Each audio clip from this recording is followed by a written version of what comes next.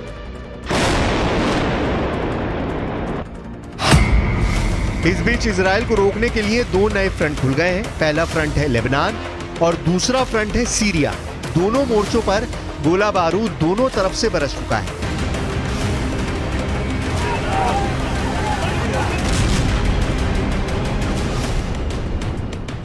सवाल है कि क्या इजराइल 3 मोर्चों पर एक साथ लड़ पाएगा? वो ऐसा 50 वर्ष पहले कर चुका है, लेकिन अब वक्त दूसरा है। इस बीच हिजबुल्लाह ने एक वीडियो जारी करके बता दिया है कि इजराइल ने उसको हल्के में लिया तो वो 2006 के बाद भी दूसरी बार हिजबुल्लाह से हार जाएगा। हिजबुल्लाह के इस वीडियो को देखिए जिसमें लेबनान बॉर्डर के करीब खड़ी इजराइल की बख्तरबंद गाड़ी को एंटी टैंक मिसाइल से टारगेट किया गया। धमाका ऐसा होता है कि बख्तरबंद गाड़ी में बैठा एक भी फौजी बचकर बाहर नहीं निकल पाता।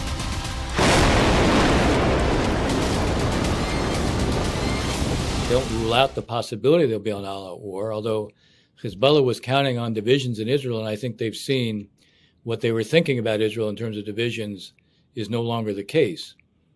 So that may also temper their interest in all-out war. उत्तरी इजराइल की तरफ इस वक्त बहुत ज्यादा तनाव बना हुआ है। लेबनान की तरफ से हिजबुल्लाह और सीरिया की तरफ से भी अगर चढ़ाई होती है तो इजराइल पर दबाव बढ़ने लगेगा। यहाँ रॉकेट से हमले हो रहे हैं। हिजबुल्लाह के 5 लड़ाकों की मौत के बाद लेबनान में भी गुस्सा बहुत ज्यादा है। जबकि सीरिया की तरफ से हमला हुआ तो इजराइल के लिए गोलान की पहाड़ियों को बचाना मुश्किल हो जाएगा।